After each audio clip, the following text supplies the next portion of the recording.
Gender vote is up this afternoon.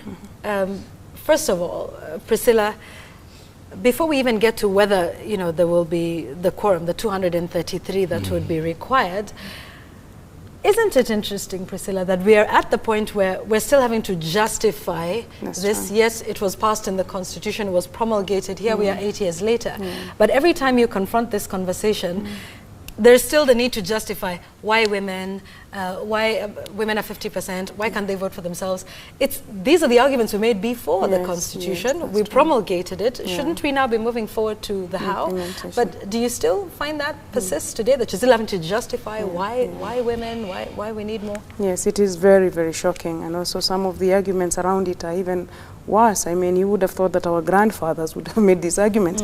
To come and make those arguments now when women have gone to school, we are educated, I mean, it feels very sad. So we've been caught by that negativity around the agenda is really worrying. But gender matters. I don't know why Kenya as a country, because the whole of Africa is patriarchal. There are many other things: technology, transport, infrastructure, governance systems, free press. There are many other things we are leading. I don't know why it is only gender equality where our patriarchy becomes more more than Uganda, more than Tanzania, more than Rwanda. So there's something that is not right about our gender debate, and that is why laws like the one we have on the Duale bill help us to correct. Otherwise, if we wait for this society to elect women, it's going to take us another 100 years, and yet we need to unlock the potential of women in terms of addressing national concerns. There are women who are in the National Assembly doing very good things, but you need numbers for the agenda to be more progressive. So, I mean, it's just something we have to survive, but we are hoping that having survived all those insults, can we then have the bill passed? Otherwise, it would be very sad to survive this very hard debate only for the bill not to pass. And, well, it's in the papers today where Majority Leader Aden Duale is saying he could possibly delay the vote because, it still needs more time for lobbying. Sankok, will there be 233 members today? Yvonne, while I was coming, I was watching you live and you referred me to a slay king. And Yvonne, I asked if you were the slay king of the night. We'll get to your statements in a moment, which have rankled quite a few. But will we get the 233 today? Possibly we will get. And I've always been misquoted because for me, from the beginning, I've been supporting the gender bill. And that is why it was brought by the party that I belong. It is, and my party leader and the president support this. The deputy president support this gender bill. I don't have any reason not to support the gender bill. But the issue is that now I had some reservation, and I still have those reservations. Tell us about that. Supposing we now pass the gender bill, those who will be nominated for top-up, who are they? So that we have a clear representation from the grassroots of persons with disability and of everybody. Because the face that I want to see there is Wanjiku being represented.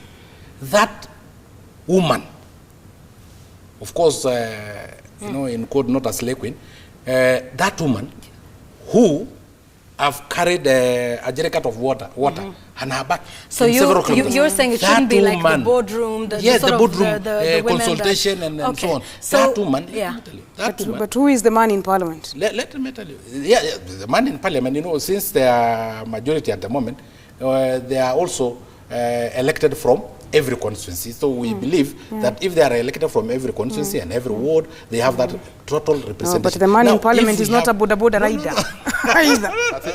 No. Listen. And I also suggested something because you've been castigated, so I want to give I also suggested the representation of persons with disability because there are also women with disability. And Yvonne, I can never be a woman, but I'm fighting for the constituents that I'm representing in parliament, and I have to put my let me ask you this: you raised an important point, perhaps albeit with some colorful language, but about the nomination process in the House. Yes. That sometimes it doesn't quite go to the most deserving. Is that what you were trying to say? We have evidence of a party secretary general who nominated himself, nominated his second wife, nominated his mother-in-law. Who is that? If I may mention, it is Onsonsi. It's true. These things are in the public domain. So what I was just saying, okay, this bill is good, it's the best, Let us But pass there's it. a problem with the nomination process. There's a problem. Okay. But these statements were rather interesting. I'll come to you, Senator, in just a moment. But these statements were interesting, coming from a member who is himself nominated. Yeah. So would we then have reason to doubt your nomination? No, because you are a person that we have seen, I mean, even from the Council of Persons with Disability, you know, for a long time. But the persons with disability, were they people from the grassroots, or were they people who had been, because there's a sense in which some persons with disability would look at you like the creme de la creme, right? No, that you were at the top of the council, you were a politician, you were also very instrumental in URP, you know, in the party and in campaigning. Yes. So some people would say, I mean, if we're going to use your yardstick, you are the creme de la creme of persons with disability. If you can follow my story, Yvonne, I'm from the rural areas. Yes?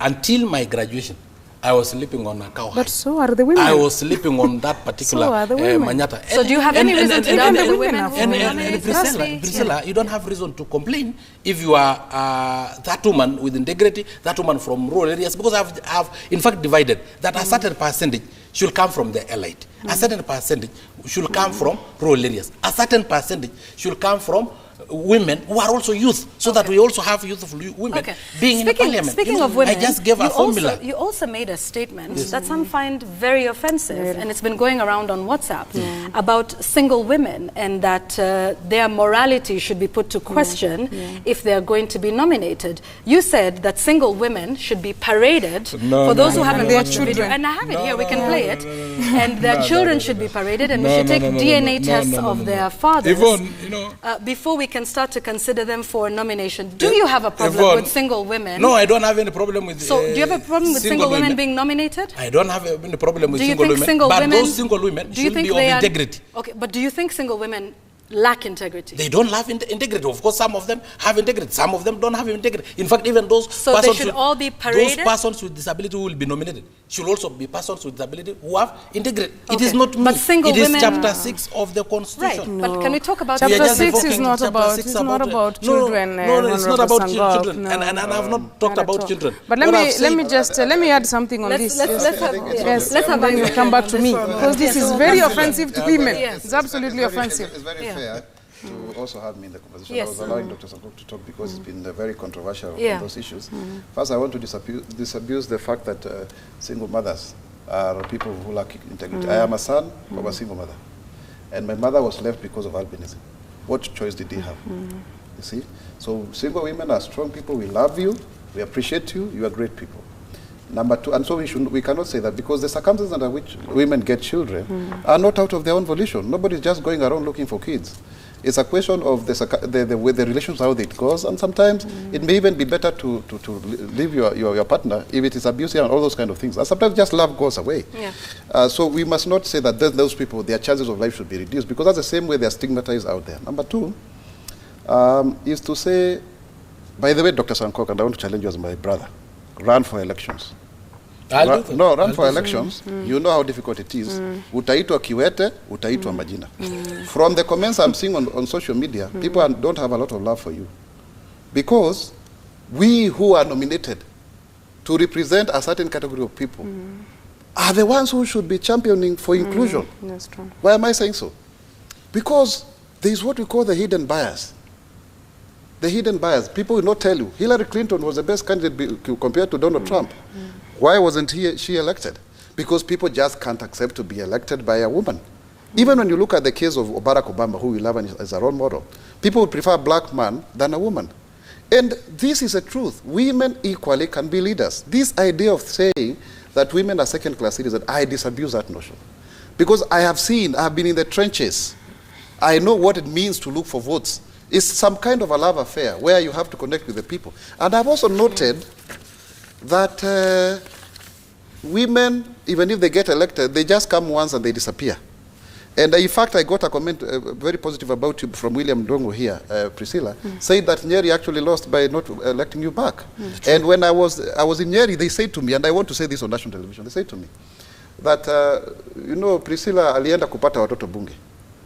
You know, that's a very offensive statement. So as a young woman, because you are under 35 at the time you were elected, you did not have the right to get a child. And you see the way it's said in Kikuyu, it sounds like it's offensive, like you went So to... these are the challenges These that are the women challenges face out there. out there. These are the seeking challenges vote. we persons with disabilities face. Yeah. Because people do not see it as man enough who can lead others. And not unless we address systemically these challenges. Today, Kenya would not have had its first person with albinism in parliament. Why not for the nomination? That's true. That's the truth. That is what gave me the impetus to run for Ruiru, and I did fairly well. The people of Ruiru know albinism better in a way because they interact with the candidate, and they had a choice to make between him and others. They may not have made the right choice, I think. I must also self-advocate. And they suffer for it for now because they come back to me and they say I'm the one who's advocating for them in the other day about Kiambu issues and Githurai and all of that. But they have something to compare with. If you look at the US, when they elected the first black president, now most of them can say that at least we can see Trump is no better. In fact, Obama, we must give people an opportunity to shine so that we change these perceptions. So I am 101% behind women, whether it passes or not, because I know the challenge. If for sure the system, because also there are women who have been given the male mentality. So even them, you know, self-stigma, where you have internalized stigma. Years of marginalization. So you are led to believe that you cannot be a leader as a woman, so how will you vote for another woman? If it's for people with disabilities, it's the same thing. And let me say this. I would support the idea that those who are nominated should first go for party primaries, so that they test the ground, because it actually, you know, seasons them. I'm a much so something better, like the best loser. exactly, kind of thing. Because I'm more seasoned now. I understand things more when I've run for you than when I was first nominated by ODM. So that could be it. But primaries. However, primaries, not the main election, because if you wait for the main election to be done, you'll have so many people nominated who even never run for office. So it should be in law. Number two is that those party primaries, for God's sake, they're also problematic. They are shambolic. That's where we have no system of strategy. We need to have a system where they actually are credible, because people stuff ballots, people vote more than 10 times. So even if you are a woman, violence is meted upon you. I am a survivor of violence. Isaac Maura, my ear here is stitched. Because I became so strong and I was becoming so forceful, a candidate decided that he had to attack me to stop me. In fact, the idea was to attack me one day before the nomination so that I'm hospitalized. Good. So and this is not me. Remember the wife of Ogunde? Philomena. Remember, many women have been attacked. So even let us not put these things into context through male chauvinism and misogynism. We must address things as they are, because we must systematically bring down the barriers that make people not get good leadership. You may ask me a question as to whether there will be increase in value of representation when we have women and marginalized groups. And please remember, we also have the non-passage of Article 100. I would want to say yes, because when you look at those of us who are nominated, the so-called elected are not half as good. I refuse to accept that Parliament is a place for border riders. It is not. Parliament is an elitist organization. It is for people who know how the things are. And yes, you can have one or two or whatever, but you must get the best. The best amongst women will emerge. The best among the youth will emerge. The best among the ethnic minorities will emerge. But we must not have this misconception that because somebody has nominated a so-called girlfriend or a mother, that process is now bastardized and should be done away with. What we need to do, just like any other process, Yvonne, is to improve upon it so that one day, Yvonne, a deaf-blind person can also find himself in Parliament. Let me just... Yeah, you hit a note right there. Yeah, a very high one. No, and he knows what is done. A very high one. Yeah, you've very high one. Okay. And that is what, Sangok, now you see how to speak about the matters of gender inclusion. And that's what I have been speaking about. But no. Let me just come to this on why we have a problem with what Sangok is introducing. You can't introduce nebulous integrity tests on women. The chapter on integrity is, for example, around corruption. Matters of association, matters of who the fathers of your children are, whether they are Luo, whether they are Kisi, those are personal matters. Those have no bearing on leadership and national office. So it's been very, very unfortunate, Sangok, to listen to some of the things you're saying. To introduce a debate on slay queens, on a subject of constitutional implementation, is also very wrong. We are implementing the constitution, we implemented devolution, we implemented many other chapters. But where we want to go with this, and the only point I like with this argument, is the process of nomination. These seats must be protected. they are also open to abuse. That we have seen. We have 17 counties that don't have a person with disability sitting in the assemblies. 20 of them. So we are alive to that challenge. That once but the sequence is you open the space first, so that there is more space for women to come on board, and then in the law that will then come to address how that space opened will be occupied. You then put the divisions, the women with disability, the women from minority communities, the women who are young, because again the purple zebra, older women and younger women. And so that will come in the legislation that will unpack what we will have passed in the constitution. And then the protection, that is important. Whether IEBC conducts special nomination processes around the special seats is something that we need to worry about. And also how, when you come in on a special seat, how you also deliver for the special constituency for which you are elected. Otherwise, there is no reason to come in as a disability person, and then you are not performing for the disability. And the facilitation around it. But then the debate cannot be the level that we are taking. The debate must remain at constitutional level. When we implement devolution, we don't make some of those statements that are being made. So the debate that we want to have on gender equality is a debate on inclusion in Kenya. How inclusive are we as a country? The wage bill debate, for example, can be made on are we going to spend more money, and it has been shown that we won't spend more money. Parliamentary budget will not grow larger than what we already have of 1.5%. And in any case, we are not the largest. But isn't that the cost of democracy? It's not even the cost of democracy, it's the cost of representation, as it were. And the cost of inclusion. Because some people have made, Yvonne, you know... But don't go back to slay. No, I'm not going back to that. to slay. Yvonne, once bitten, twice shy. In 2013, we had almost proper representation of persons with disability nominated to our county assemblies. A woman and a man in almost entirely all counties, except I think, was it 3 counties that did not meet? About 6. But now, about 6. But now, as we speak in 2017, the process was totally abused. And that is what I was trying to put measures so that we don't abuse it in the future. Now, as we sit now in 2017, there are 17 counties that don't have a representation of a person with disability. There are 20 counties that only have 1 representation of person with disability. Yet the law is very clear that there should be 2 representatives of person with disability in every county assembly. We have gone to the court. We are not able to go through court because we did not put legislative framework to safeguard this. So I'm beaten, Yvonne. And when I'm beaten, and that's why I was introducing that, yes, I support the gender bill. And that I have not been questionable, that I support the gender bill. So what is your proposal? 100%.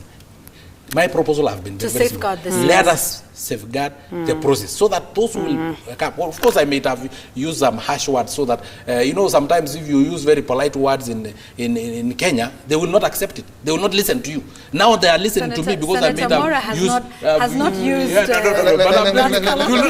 It will not be trending. It will not be trending. Has not had to abuse women. No. Just a minute. Let me make a point. Hang on 1 second. We'll come back to you. Senator? You know, Asakok is a first-time member. We all did all those kind of things. You can even remember Isaac Maru with the Men in Black and all of that. It's good to make statements that make you famous. But as you grow older, you sober up. You know how to engage with issues. So I cannot. I'm older than you parliamentary-wise. The issue is, I'm also a former student leader. Remember, I'm the one who made the Kusa Constitution because they called me Yashpal guy because of having albinism, and I turned it around. The issue I'm trying to say is this: you must not have a situation where you are seen to disparage women and to lower their status because of issues of representation, because that's the same stereotype that makes them not to be elected. And we have seen, and Priscilla, you will agree with me because you fought for the Affirmative Action Fund. When you come to Parliament, Yvonne, there is what we call systemic discrimination. There are 3 types of discrimination: direct, indirect, and systemic discrimination. And our representation is to fight this kind of discrimination. In Parliament, we get the same salary as nominated. We get half the amount of money to pay for our staff. That means we cannot deliver, because we underpay our people. We don't get money for mileage to move around the country, like my 2 senators, Mwaura and Gatu, who represent disability or youth, Chebeni and Victor. And then we do not even have money to speak matters development like CDF. You see, we are really, and the idea is the elected people, representing a constituency. And the a bigger elected people fear that we are too good when you see debating very well on the floor. I was very much awarded last time because of my work. They say that you got to remove them. You see, after even for women reps, that you go for the constituency seat. So it's like you give the dog a bad name, then you do away with it. Right now, when you talk about the issue of representation, the first people who are attacked are the nominated. Yet in the National Assembly, the 12 seats have always been there. I'm privileged to have gotten one in the last parliament. They were there even before we increased the constitution from even with the old constitution to 90. So, and in every democracy, including America, I was there the other day, even in the Senate, there are delegates representing Washington, D.C., even if it's not a state. You must have some proportional representation of people who would not make it fast past the post. So that is what we are talking about. The Constitution in Article 81 talks about the two-thirds gender rule. In 81C talks about fair representation of people with disabilities. And maybe let me warn Dr. Sankok. People can ride on your statements to delegitimate people with disabilities. Thank you. So you start with women, then you come to disabilities. I want to that, Senator, because as a result of your statements, there's, and I say this with authority because I am in the persons with disabilities space, that you have brought ridicule upon persons with disability. I don't know if you've seen a number of tweets, including one from Nelson Harvey who says, now we understand why he is there. It is not because... of physical disability, yes, but it is because of mental disability. But that in so doing, and in the statements that you made, that you have now invited, because people are now saying, you see, persons with disability, they have... Yet Sankok and I are the best. Exactly. Yeah, we in are terms the of representation of that constituency. Agree that in so doing, whether it was your intention or not, you came off as not respecting women, and you also opened up the space for people to continue to ridicule persons with disability who already face stigma in society. They say that probably I'm not physically disabled, I'm mentally disabled. Even those mental disabilities need representation in the National Assembly. So that is just by the way and just a sideshow. Okay, but the issue is that Masene Machuka on Twitter says, looking at the video and comments made by Sankok, it defeats reason why he is on Citizen to explain himself. Ban that person from TV, discipline him. He should not speak before national TV. It is shameful. I mean, it's one thing to trend, but what's your response? At what cost? At what cost?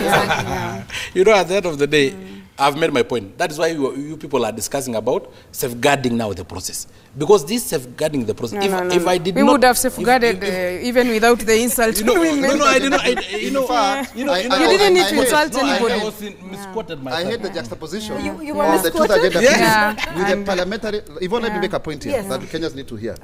I hate the juxtaposition of the Truth and Gender Bill with the Parliamentary Service Commission Bill. Because the Parliamentary Service Commission Bill seems to augment the privileges of members of Parliament, entitlements. So, and then when you put the Truth and Gender, it's Duale. I'm listening to, I'm seeing you. I'm seeing you, Mr. Duale. Because that is to make this issue not pass. Because people start saying, oh, now, you see, they want more salary, now you want more women. With the national members of National Assembly, yes. So if you want us to pass this for you, are you going to give us this? But let me add something on Sankok, which is something about our leadership that is also not very good. We hardly ever apologize. We hardly ever say, I went off mark. Please, I have now since recollected myself. I don't want to make those sentiments again. And my intentions were yes. So because the women folk movement is very, very angry. We are extremely hurt, extremely, scandalized by the things that you said. Again, you see now you have ended up affecting two constituencies, and yet the intentions were. My brother, he has trended, so he's very. No. Trending is not just the issue. At least for the way your statements made people feel. Yeah, if my statement made anybody feel bad, I do apologize. Okay, let me give you an opportunity. Is that your camera over there? Please, let's take this opportunity here on Daybreak for you to apologize to the entire constituency, persons with disability, women, single women, men, men like Senator. Yes, and I've been sent to him because he's my brother. Why should I apologize? Why should I apologize for persons with disability? I'm representing them. We scheme together with this guy. We scheme together with this guy to get into parliament. This is my brother. So I also hold him to account. I'm your accountability partner. Let him face the camera. There is your camera. We'll have a single shot of just you by yourself. Yes. Take this moment. If I made any statement that made have rumble, especially the single mothers, whom I respect very much, I do sincerely apologize from the bottom of my heart. It was not my intention to make any statement that will demean any category of persons in this country. It was only a statement that was meant to try and safeguard now the 2/3 representation, so that when there is a top-up, we don't again fall back from what happened in 2017, the representation of persons with disability in county assembly, which reduced, it actually reduced, it's almost disappearing. I foresaw a situation in 2022, we may not even have a single one. If now from 6 counties, it went to 37 counties, having no representation. 20 of them with only one single representation, 17 of them without any representation. So that was my intentions. But sincerely, I apologize if I have rambled anybody in a way that is not very good, because I know also I went a bit off mark. That's true. Yes. Very good. Very good. Now that's the way to do it. All right. And to not speak like that again. Good things happen on daybreak. Yes. When Yvonne is the host. My boss is listening. And especially when Priscilla is here, and you know, Priscilla was my electorate.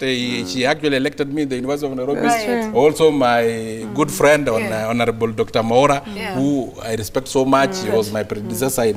He actually went to Parliament before me, and I've always been advising me. In fact, he called me and told me, no, that one.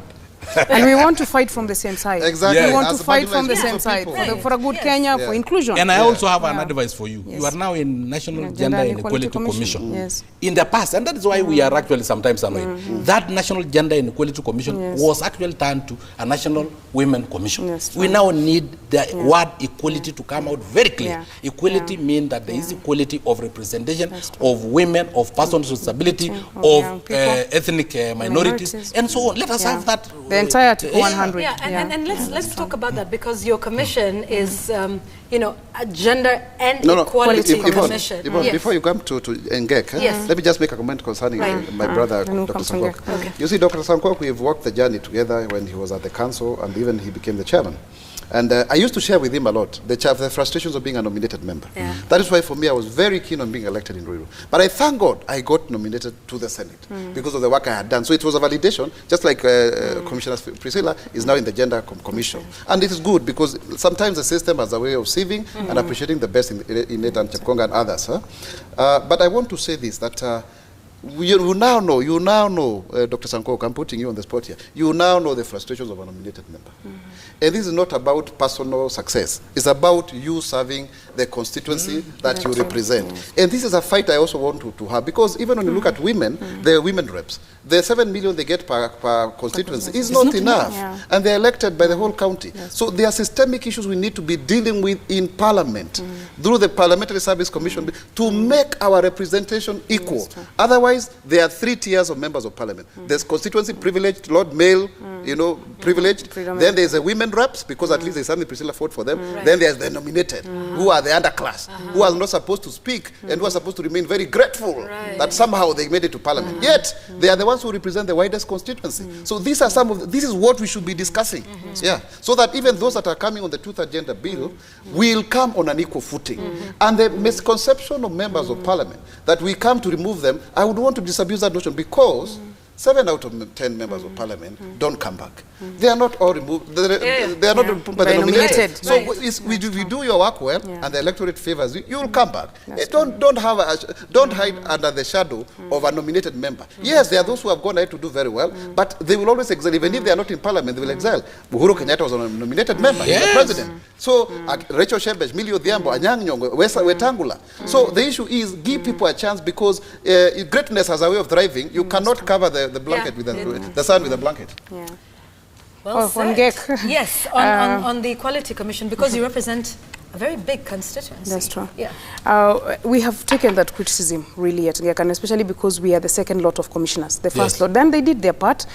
Setting up an institution is also not easy. And at that time, the gender debate was still quite a live one. But now, the second commission is taking it broadly, that we have special interest groups, which are many. Women are only one of the special interest groups. So you have youth, you have disability, persons with disability, you have the elderly, you have the children, and also you have the ethnic minorities. So we're going to spread ourselves into to all of the 6 special interest groups that we have and champion the issues around them. So it won't just be women. It will be women as one, but with other categories of people that we defend and support as well. But then just quickly also on the special seats, I think that we need strengthening of those positions because the idea is that you have them for some time. Affirmative action is not permanent. Affirmative action is to bridge a gap. So for us to bridge that gap, there must then be strengthening of those offices so that those who are nominated are able to show what they can do if they are elected. Exactly. It becomes a path or a journey or a step, just a step ahead, and then you can then show the electorate. And we've seen many women who've come in as nominated and have since then been elected. But I think at the heart of the matter is that this is a constitutional duty. It is something we already said in the Constitution. So members of Parliament, as they go into it, you don't need to bring those the way we were saying, those age-old theories and rural women, urban women, those theories now no longer help us. Because even women, yes, even women themselves are from different parts of the country. Nairobi is a place where national issues meet. It's not that we are from Nairobi. And we all come from different places. There's urban poverty as well. But even when you come to men, men are also not equal. The rich man and the poor man are not equal. The old man and the young man are not equal. So the hustlers and the non-hustlers. So when the debate that we want to have, is how do all these people, all the different segments of our country, and contribute to development. It's not just representation. We are pursuing a wider goal of development for our country, for everybody. So the parliament is only the beginning point. And the reason why I ask guys start with parliament is because when parliament is not 2/3 compliant, it can't force private sector, it can't force the other public. It cascades, and they also can't even oversight the executive sufficiently on that agenda. So this inclusion agenda is larger. I'm really happy with the apology by Mheshimiwa. I hope you do not backslide.